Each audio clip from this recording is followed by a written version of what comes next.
कहानी बुद्ध की। बुद्ध अपने शिष्यों के साथ बैठे थे। एक शिष्य ने पूछा, कर्म क्या है? बुद्ध ने कहा, मैं तुम्हें एक कहानी सुनाता हूँ। एक राजा हाथी पर बैठकर अपने राज्य का भ्रमण कर रहा था। अचानक वह एक दुकान के सामने रुका और अपने मंत्री से कहा, मुझे पता नहीं क्यों, पर मैं इस दुकान के स्वामी को फांसी देना चाहता हूँ। यह सुनकर मंत्री को बहुत दुख हुआ, लेकिन जब तक वह राजा से कोई कारण पूछता तब तक राजा आगे बढ़ गया। अगले दिन मंत्री उस दुकानदार से मिलने के लिए एक साधारण नागरिक के वेश में उसकी दुकान पर पहुंचा। उसने दुकानदार से ऐसे ही पूछ लिया कि उसका व्यापार कैसा चल रहा है।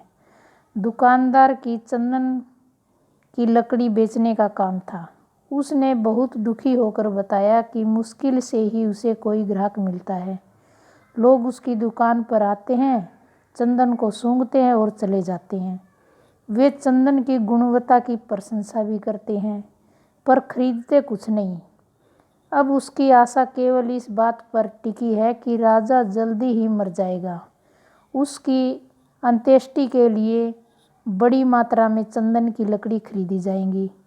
वह आसपास अकेला ही चंदन की लकड़ी का दुकानदार था, इसलिए उसे पक्का विश्वास था कि राजा के मरने पर उसके दिन बदलेंगे।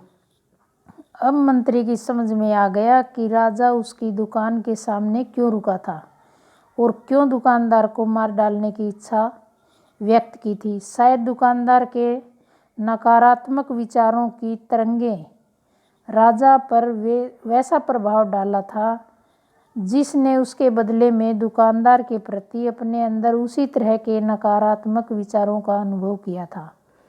बुद्धिमान मंत्री ने इस विषय पर कुछ क्षण तक विचार किया।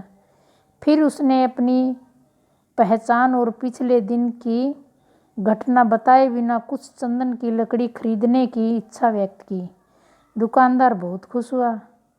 उसने चंदन को अच्छी तरह कागज में लपेट कर मंत्री को दे दिया। जब मंत्री महल में लौटा तो वह सीधा दरबार में गया जहां राजा बैठा हुआ था और सूचना दी कि चंदन की लकड़ी के दुकानदार ने उसे एक भेंट भेजी है। राजा को आश्चर्य हुआ।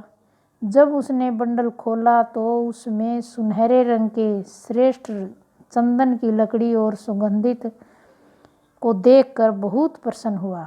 प्रसन्न होकर उसने चंदन के व्यापारी के लिए कुछ सोने के सिक्के भिजवा दिए। राजा को यह सोचकर अपने हृदय में बहुत खेद हुआ कि उसे दुकानदार को मारने का अवांछित विचार आया था। जब दुकानदार को राजा से सोने के सिक्के प्राप्त हुए तो वह भी आश्चर्यचकित हो गया। वह राजा के गुण गाने लगा, जिसने सोने के सिक्के भेजकर उसे गरीबी के अभिशाप से बचा लिया था। कुछ समय बाद उसे अपने उन कलुषित विचारों की याद आई जो वह राजा के प्रति सोचा करता था। उसे अपने व्यक्तिगत स्वार्थ के लिए ऐसे नकारात्मक विचार करने पर बहुत पश्चाताप हुआ। यदि वह हम दूसरे व्यक्तियों के प्रति अच्छे और दयालु विचार रखेंगे तो वे सकारात्मक विचार हमारे पास अनुकूल रूप में ही लौटेंगे, लेकिन यदि हम बुरे विचारों को पालेंगे तो वे दूसरे हमारे पास उसी रूप में लौटेंगे। यह कहानी सुनकर बुद्ध ने पूछा,